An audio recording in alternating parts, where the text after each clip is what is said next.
Hello friends, हमें invest क्यों करना चाहिए? ये वो सवाल है जो कि हर किसी के मन में जरूर आता है। वैसे अगर आप मोस्टली लोगों से इन्वेस्टमेंट की बात करोगे तो वो आपको बोलेंगे कि इन्वेस्ट कर सके इतना पैसा किसके पास है।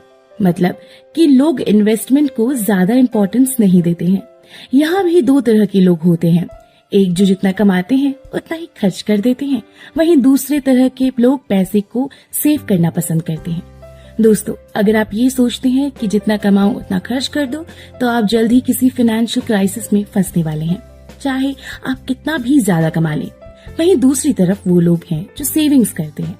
दोस्तों, सेविंग्स करना बेहतरीन आदत है, लेकिन उनमें से भी मोस्टली लोग सेविंग को इन्वेस्ट नहीं करते हैं बिकॉज उन्हें पता ही नहीं होता कि पैसा कहाँ इन्वेस्ट करना है। कुछ लोग बैंक में पैसे को सेविंग अकाउंट में रखने को ही इन्वेस्टमेंट समझते हैं। दोस्तों, कॉस्ट ऑफ लिविंग हर साल 8% से बढ़ता है। मतलब इसे आप इस तरह से समझ सकते हैं कि 100 रुपए की चीज एक साल बाद 108 रुपए की हो जाती है। बढ़ती महंगाई हमारे पैसे की वैल्यू को कम करती है। अपने पैसे को सही जगह पर इन्वेस्ट करने से इस समस्या से निपटा जा सकता है। वहीं जब आप रिटायरमेंट लेंगे तो आपका इन्वेस्टमेंट ही आपके काम आएगा और आपको ये भी सिक्योर करना होगा कि आपको रिटायरमेंट के बाद भी लगातार इनकम मिलती रहे। लेकिन सिर्फ रिटायरमेंट ले ही नहीं, इन्वेस्ट करने से और भी बड़े इम्पोर्टेंट काम जैसे बच्चे की पढ़ाई, शादी, घर खरीदना, इस तरह के काम के लिए भी पैसे आसानी से जोड़े जा सकते हैं। तो दोस्तों, आपको ये तो पता चल गया होगा कि लाइफ में पैसे की सेविंग और इन्वेस्टमेंट कितना जरूरी है। लेकिन सबसे बड़ा सवाल आता है कि आखिर पैसे को सही तरह से इन्वेस्ट कहाँ किया जाए। कुछ पॉपुलर तरीके हैं जिनके बारे में इस वीडियो में बात करेंगे। इन्हें एसेट क्लास कहा जाता है। ये आपकी रिस्क लेने की कैपेसिटी पर डिपेंड करते हैं। कुछ जाने माने एसेट क्लास के बारे में बात करें उससे पहले सबसे काम की बात, अगर आप शेयर मार्केट में पैसा इन्वेस्ट करना चाहते हैं और अभी तक आपके पास डीमैट अकाउंट नहीं है या बहुत ज्यादा ब्रोकरेज से परेशान है तो देश के सबसे अच्छे, बड़े और भरोसेमंद ब्रोकरेज फर्म ज़ेरोधा और अपस्टॉक्स का लिंक इस वीडियो के डिस्क्रिप्शन में है। आज ही अपना डीमैट अकाउंट ओपन करें जहाँ पर आपका ब्रोकरेज कुछ भी नहीं लगेगा, और ब्रोकरेज लगेगा भी तो केवल इंट्राडे ट्रेड में, वो भी मैक्सिमम 20 रुपए।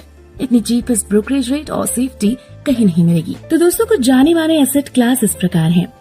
Number 1 fixed income instruments, number 2 share market, number 3 real estate, number 4 commodity यानी कि प्रीशियस मेटल जैसे सोना, चांदी, हीरा। तो सबसे पहले बात करते हैं फिक्स्ड इनकम इंस्ट्रूमेंट्स की। ये उनके लिए इन्वेस्टमेंट का सबसे आम जरिया है जो लोग अपने इन्वेस्ट के साथ रिस्क नहीं लेना चाहते हैं। इस तरह के इन्वेस्टमेंट में आपका मूलधन यानी कि प्रिंसिपल अमाउंट तो सिक्योर रहता है और आपको आपके पैसे का ब्याज मिलता रहता है। जैसे ही आपके इन्वेस्टमेंट का मैच्योरिटी पीरियड खत्म होता है या पूरा होता है, आपकी कैपिटल आपको वापस मिल जाती है। फिक्स्ड इनकम इंस्ट्रूमेंट्स के ऑप्शन है बैंक फिक्स्ड डिपॉजिट, सरकारी बॉन्ड, सरकारी कंपनियों के बॉन्ड, कॉर्पोरेट बॉन्ड। तो चलिए दोस्तों, अब बात करते हैं इन्वेस्टमेंट के दूसरे ऑप्शन की, जो है शेयर मार्केट। हर इन्वेस्टर शेयर बाजार से मोटी कमाई करने की चाहत रखता है, चाहे उसका एक्सपीरियंस कम या ज्यादा हो। ऐसी चाहत रखना आसान है, लेकिन अपने पैसे की सुरक्षा के साथ अच्छी कमाई करने के लिए अच्छी स्ट्रैटेजी यानी कि रणनीति की जरूरत है। शेयर बाजार में निवेश के लिए विवेक, समझ और रणनीति के साथ साथ धीरज बहुत जरूरी है। जब आप इक्विटी में निवेश करते हैं तो पूंजी या कैपिटल की गारंटी तो नहीं होती, लेकिन इक्विटी में जो रिटर्न मिलता है वो काफी आकर्षक हो सकता है। भारतीय शेयर बाजार का रिटर्न पिछले 15 साल में 14 से 15% यानी कि कंपाउंड एनुअल ग्रोथ रेट के आसपास रहा है। अगर आप इक्विटी में निवेश 1 साल से ज्यादा अवधि के लिए करते हैं तो निवेश से निकलने पर 1 लाख रुपए तक का मुनाफा टैक्स फ्री रहता है। 1 लाख के ऊपर की कमाई पर 10% टैक्स लगता है। 1 अप्रैल 2018 से पहले ये कमाई पूरी तरह से टैक्स फ्री थी, लेकिन अभी भी ये टैक्स रेट बाकी एसेट क्लास के मुकाबले कम है। नंबर 3 है रियल एस्टेट। रिटर्न कमाने के लिए रियल एस्टेट में निवेश पीढ़ियों से पसंदीदा विकल्प रहा है। इन्वेस्टर्स ट्रेडिशनली इसे भरोसेमंद विकल्प मानते हैं। रियल एस्टेट में निवेश बाकी सभी निवेशों से कई मायनों में अलग है, क्योंकि घर या दुकान खरीदना एक बड़ा आर्थिक फैसला होता है जिसमें कई बार जिंदगी भर की कमाई लगी होती है। इसलिए प्रॉपर्टी के संबंध में कोई भी फैसला लेते समय दिल के बजाय दिमाग के इस्तेमाल को तरजीह देनी चाहिए। बेमतलब की चमक धमक और आकर्षण में उलझने के बजाय अपनी जरूरतों पर फोकस करने से ही अच्छा रिटर्न मिलना संभव है। इस निवेश से 2 तरह की कमाई हो सकती है।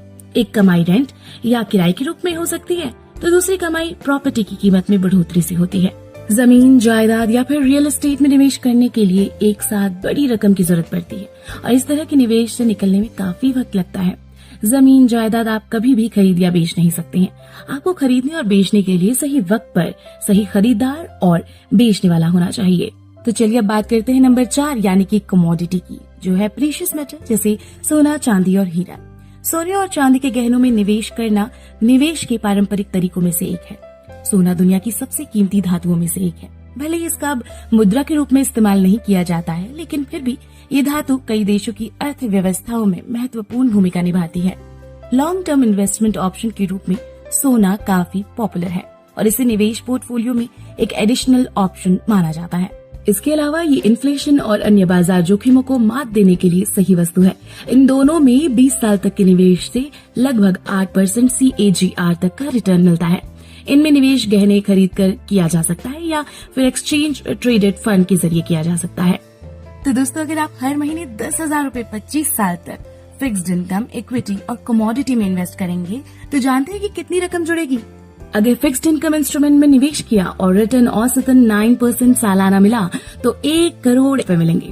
इक्विटी में अगर 20 साल के लिए निवेश किया और रिटर्न औसतन 15% सालाना हुआ तो 3 करोड़ रुपए मिलेंगे। बुलियन यानी सोने चांदी में निवेश में रिटर्न 8% सालाना मानकर चले तो 95 लाख रुपए मिलेंगे। तो साफ है कि इक्विटी में निवेश सबसे बढ़िया रिटर्न देता है, खासकर तब जब आप लंबे वक्त के लिए निवेश करते हैं। लेकिन दोस्तों, जब निवेश करते हैं तो ये ध्यान रखना जरूरी है कि सारा निवेश एक ही एसेट क्लास में ना हो। निवेश को अलग अलग एसेट क्लास में बांटना जरूरी होता है और इस प्रक्रिया को एसेट एलोकेशन कहते हैं। आज आपके पास जो भी इनकम आ रही है या आएगी, उस इनकम से आप जो भी सेविंग करते हैं, उस सेविंग को आप पैसों के पेड़ का बीज समझ सकते हैं और इस बीज को एक उपजाऊ जमीन यानी एक अच्छे निवेश का विकल्प चुनकर अगर बोना शुरू कर देते हैं तो यकीन मानिए आपके पास बहुत जल्द पैसों के पेड़ का पौधा तैयार हो जाएगा और उस पौधे की देखभाल कर आप उसे पैसों के पेड़ में बदल सकते हैं और फिर उस पैसे के पेड़ यानी इन्वेस्टमेंट में आपके पास काफी सारा पैसा आ सकता है। तो दोस्तों, वीडियो पसंद आया तो लाइक का बटन जरूर दबा दें और हमसे जुड़ने के लिए इंस्टाग्राम पर एफर्टलेस जीके को जरूर फॉलो करें और ऐसे ही काम की बातों के लिए चैनल को सब्सक्राइब करें। साथ ही डिस्क्रिप्शन में दिए लिंक से ज़ेरोधा या स्टॉक से अपना डीमैट अकाउंट ओपन करना ना भूलें।